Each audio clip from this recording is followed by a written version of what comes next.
what is the story that people in the West and around the world should understand about what's happening right now with these conflicts, with Russia and Ukraine, and with China? The main point, Amy, is that we are not using diplomacy. We are using weaponry. This sale now announced to Taiwan that you've been discussing this morning is just another case in point. This does not make Taiwan safer. This does not make the world safer. It certainly doesn't make the United States safer. This goes back a long way. I think it's useful to start 30 years ago. The Soviet Union ended, and some American leaders got it into their head that there was now what they called the unipolar world, that the U.S. was the sole superpower and we could run the show. The results have been disastrous. We have had now 3 decades of militarization of American foreign policy.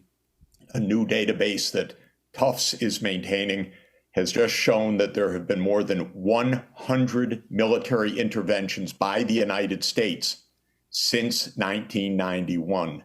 It's really unbelievable. And I have seen in my own experience over the last 30 years, working extensively in Russia, in Central Europe, in China, and in other parts of the world, how the U.S. approach is a military first and often a military only approach. We arm who we want. We call for NATO enlargement no matter what other countries say may be harmful to their security interests. We brush aside anyone else's security interests. And when they complain, we ship more armaments to our allies in that region. We go to war when we want, where we want, whether it was Afghanistan or Iraq or the covert war against Assad in Syria, which is even today not properly understood by the American people, or the war in Libya. And we say, we're peace-loving. What's wrong with Russia and China? They are so warlike. They're out to undermine the world. And we end up in terrible confrontations. The war in Ukraine, just to finish the introductory view, could have been avoided and should have been avoided through diplomacy. What President Putin of Russia was saying for years was, do not expand NATO into the Black Sea, not to Ukraine, much less to Georgia, which if people look on the map, straight across to the eastern edge of the Black Sea. Russia said, this will surround us. This will jeopardize our security. Let us have diplomacy. The United States rejected all diplomacy. I tried to contact the White House at the end of 2021. In fact, I did contact the White House and said, there will be war unless the U.S.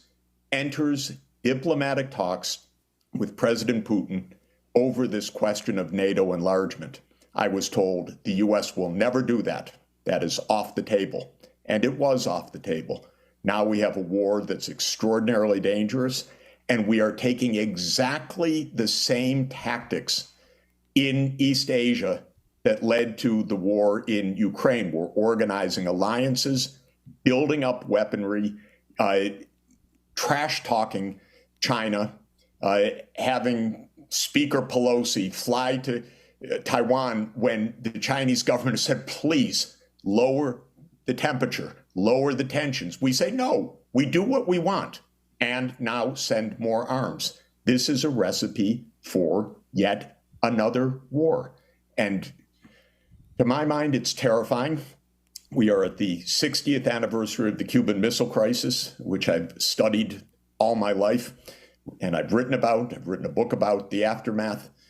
We are driving to the precipice, and we are filled with our enthusiasm as we do so. And it's just unaccountably dangerous and wrong-headed, the whole approach of U.S. foreign policy, and it's bipartisan.